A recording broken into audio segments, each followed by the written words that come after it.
4. Cuando llegué a casa, mi embarazadísima esposa salió a recibirme con su habitual sonrisa. La abracé, le di un beso, puse mi mano en su vientre y le hice la pregunta de rigor. ¿Qué tal hoy? Peleón, respondió ella. No ha parado de moverse.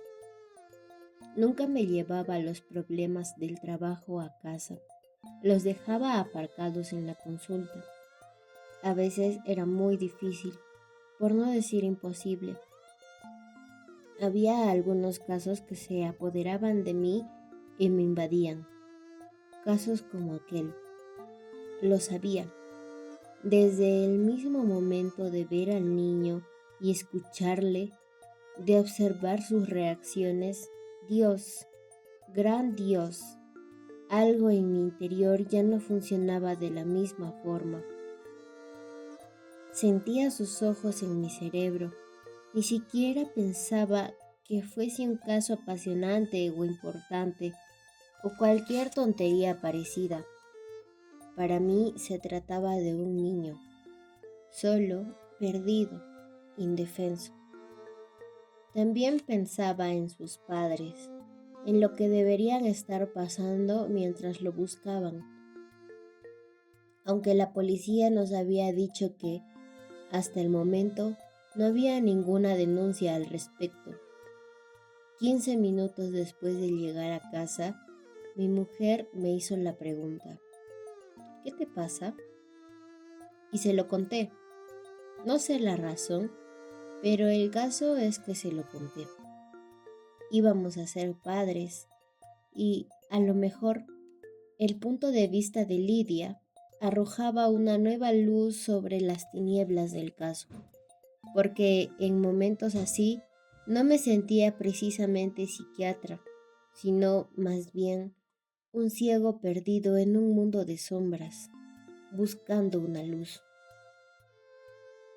¿Andrómeda?, repitió mi mujer al citarle la palabra. Lo único que sé es que se trata de una galaxia o algo así, situada a no sé cuántos años luz, y la verdad es que ni siquiera podría jurar la existencia de verdad, aunque he oído el nombre en muchas películas de ciencia ficción. ¿Crees que jugaba? No. Entonces ese niño no será... vaciló Lidia. ¿Un extraterrestre? Me atreví a sonreír, aunque sin ganas. Su forma de hablar, las cosas que ha dicho, suenan a nave galáctica y espacio y todo eso. ¿Desde cuándo crees en extraterrestres?, pregunté. Yo ni creo ni dejo de creer, pero sabes que estoy abierta a todo. Vamos, Lidia, esto es serio. No me lo estoy tomando a broma, al contrario. Si ese niño tiene perturbadas sus facultades mentales, tendrás que averiguar por qué cree provenir del espacio, pero si no las tiene, habrá que preguntarse por qué cree que viene de ahí. ¿Qué más habéis hecho con él? Después de hablar con él, lo hemos llevado al oftalmólogo, continuó mi relato. Me preocupaba lo de sus ojos. ¿Y qué? Según el médico, ese niño no está habituado a la luz del sol. Sus ojos parecen haber estado sometidos a una fatiga feroz, pero no natural, de la misma forma que está desnutrido. Carece de un sinfín de cosas necesarias para su crecimiento y tiene desde raquitismo hasta falta de movilidad en brazos y piernas. El oftalmólogo del hospital ha dicho que no ha visto nada igual en su vida, y menos en un niño tan pequeño. Lidia se estremeció. Pero de alguna parte habrá salido y tendrá unos padres, alguien que le cuide. No sé. En el departamento de oftalmología y también en otros a los que le ha llevado Nandra, su comportamiento ha sido aún más extraño que en mi despacho, dije de forma reflexiva. Al ver los aparatos de rayos X de inspección ocular, ya sabes, ha vuelto a dispararles, como si los temiera, y luego al ver que no pasaba nada, ha insistido en mirarlos por detrás, dar la vuelta a todo, tocarlos. Es como si todo fuera nuevo para él, todas las sensaciones, como si nunca hubiera visto nada parecido.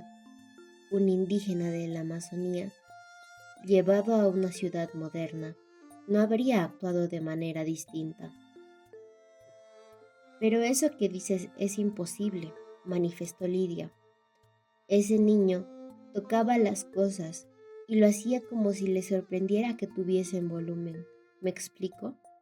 A veces me da la sensación de que su extrañeza provenía de eso, de comprobar que se hallaba en un espacio de 3 dimensiones. ¿Qué estás diciendo?, exclamó mi mujer. Nadie puede vivir o creer que vive en un mundo bidimensional. ¿No has dicho que estás abierta a todo, mujer fantasiosa? Le sonreí con cansancio. Me dolía la cabeza y me sentía sin fuerzas para seguir dándole vueltas al caso del niño perdido.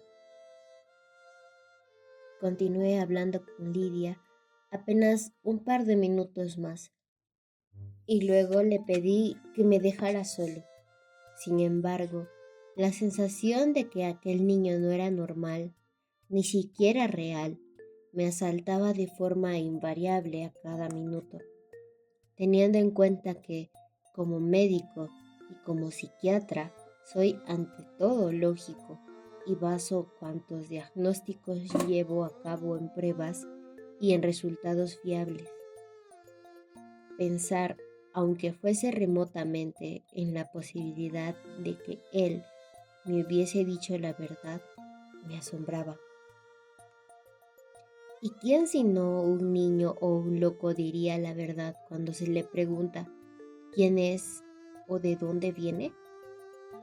Iba a tener trabajo, mucho trabajo. Sabía que aquel caso me absorbería hasta el punto de no dejarme vivir, ni dormir, ni sentirme en paz conmigo mismo hasta que no llegara al fondo.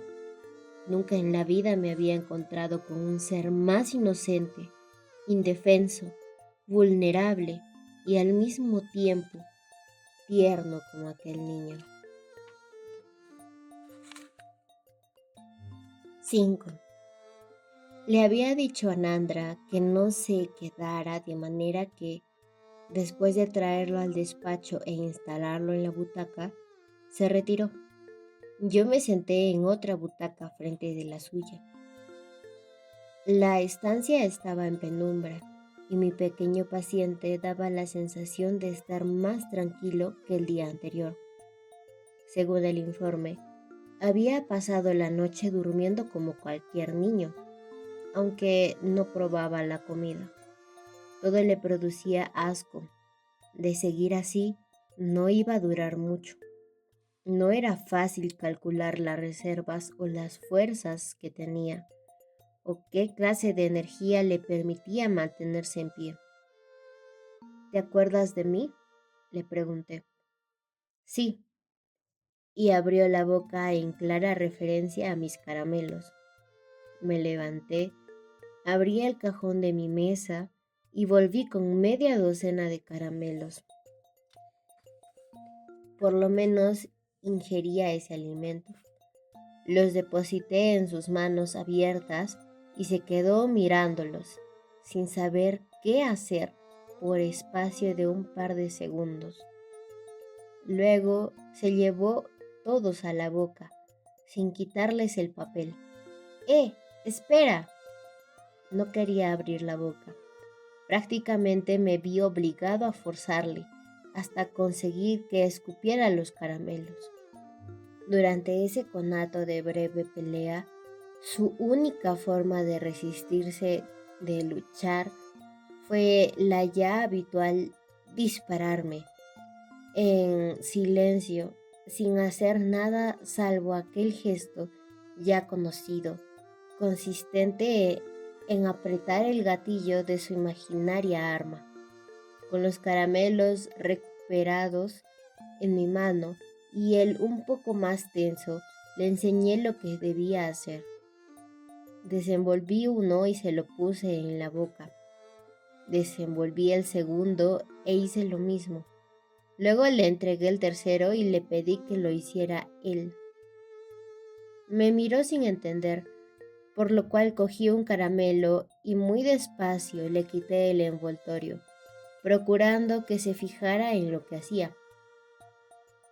Acabó por imitarme, y cuando vio que él era capaz de hacerlo también, en su mirada hubo un destello de curiosidad y éxito, un atisbo de felicidad y sorpresa, como si algo en su interior, aunque fuese muy remoto, acabase de despertar.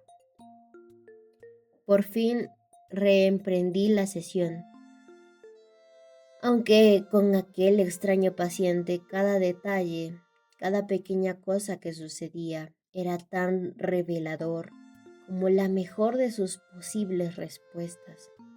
Era una fuente de sorpresas. O bien todo era nuevo para él o qué.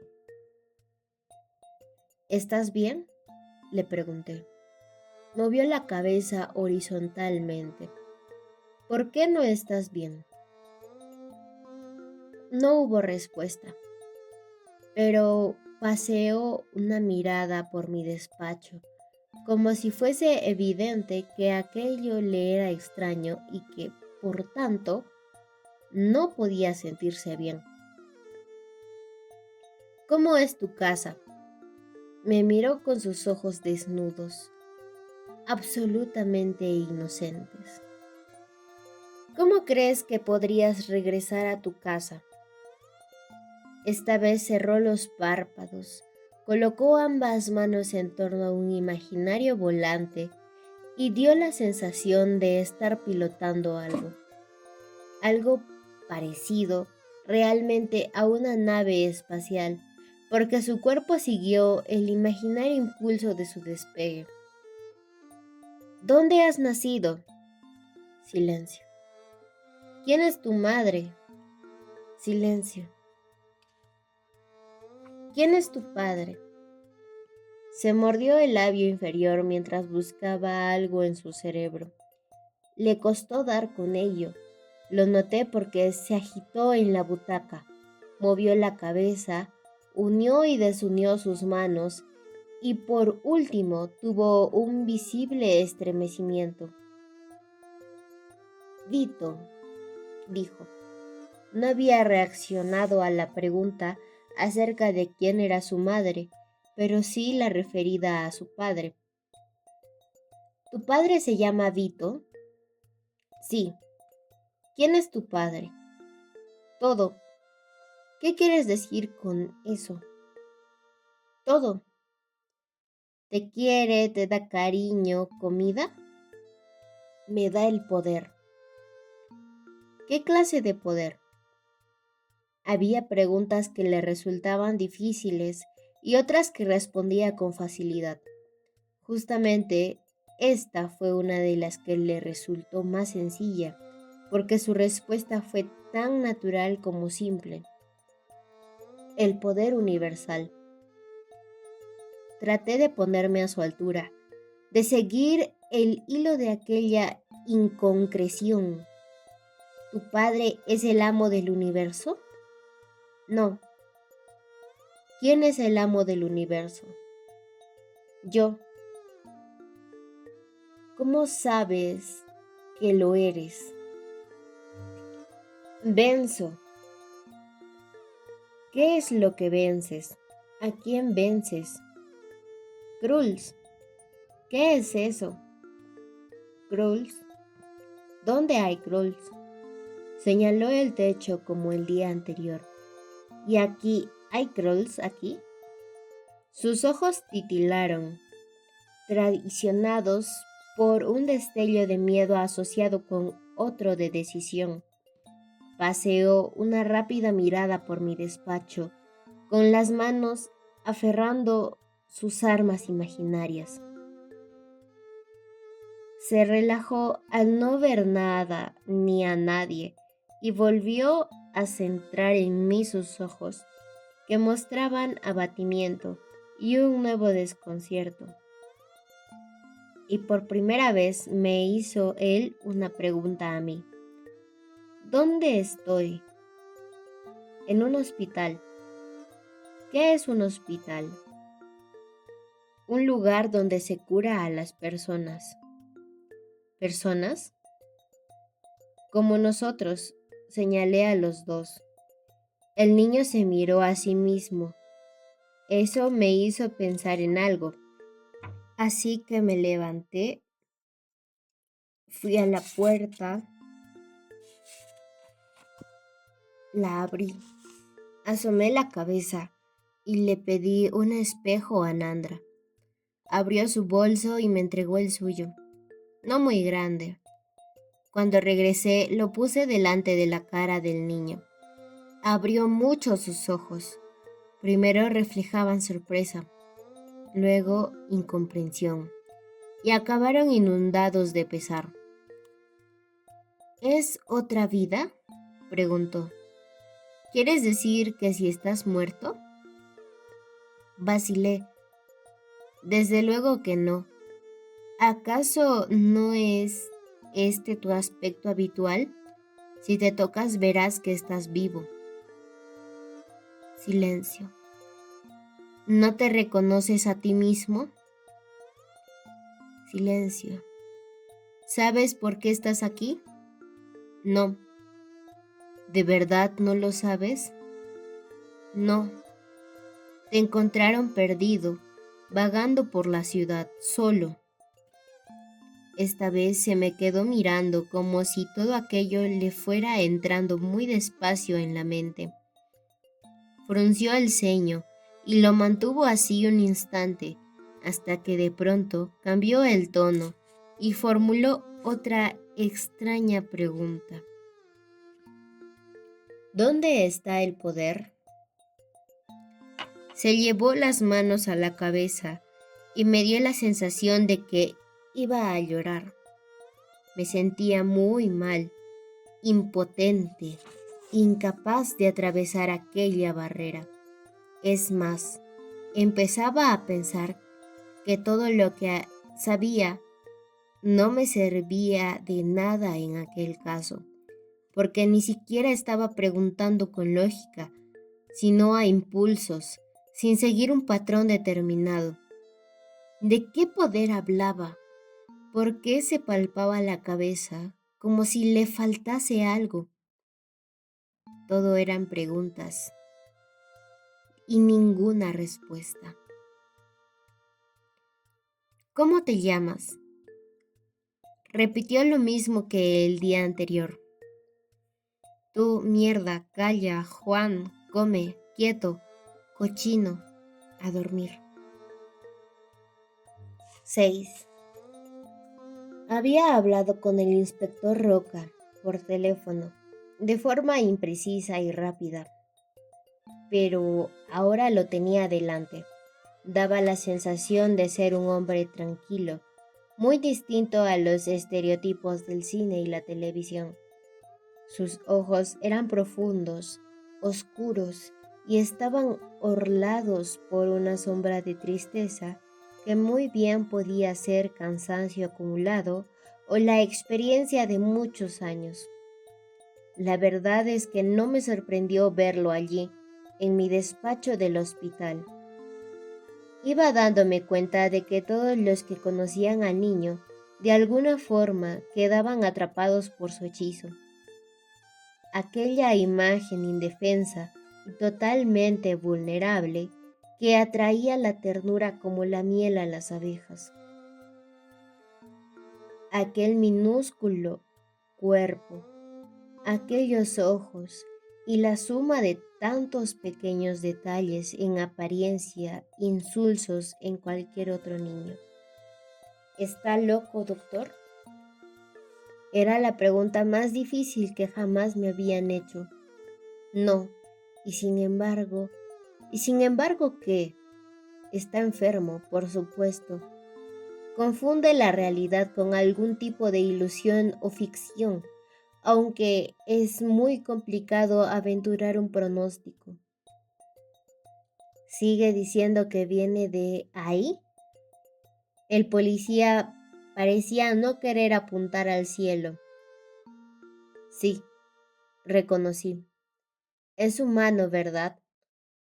Por lo menos es como cualquier niño, asentí, a pesar de todas sus limitaciones.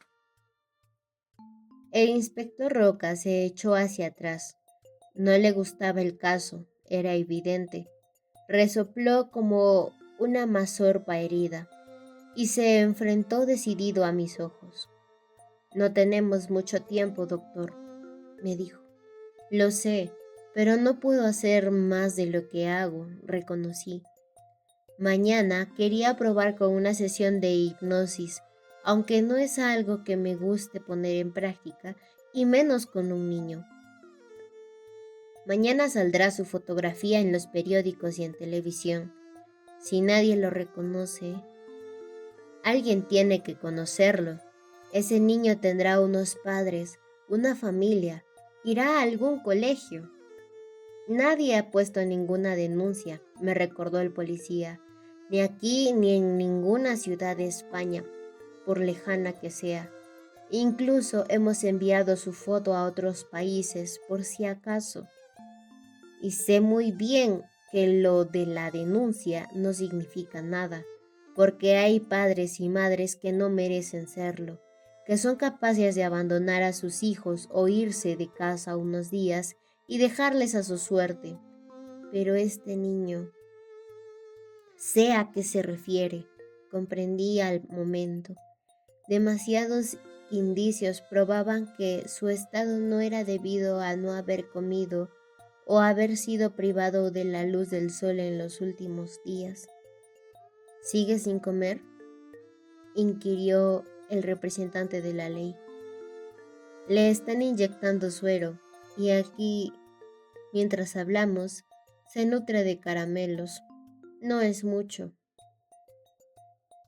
¿Tiene usted hijos, doctor?, me preguntó de pronto.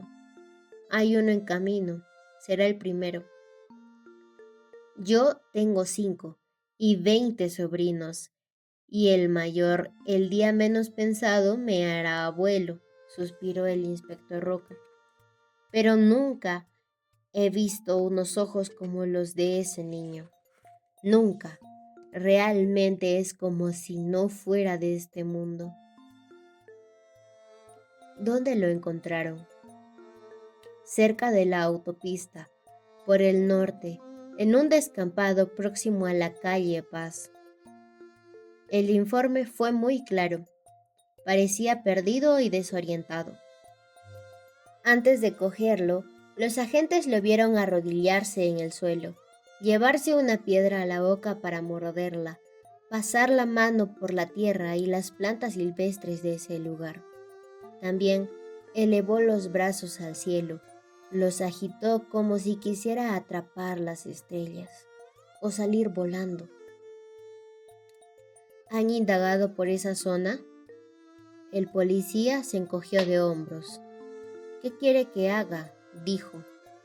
En un par de kilómetros no hay más que un centenar de chabolas, casas medio en ruinas después de que se construyera el enlace con la autopista, restos de edificios en los que ya no vive nadie o en los que se refugian mendigos. Es imposible meterse ahí, y encima no se trata de un delito, sino de un niño perdido, un niño solitario perdido. Un niño diferente, propuse yo. Un niño diferente, aceptó el inspector. ¿Y qué sucederá si por desgracia nadie... Lo sabe tan bien como yo. Debería ir a un centro de asistencia de menores, pero en su estado me gustaría seguir tratándolo.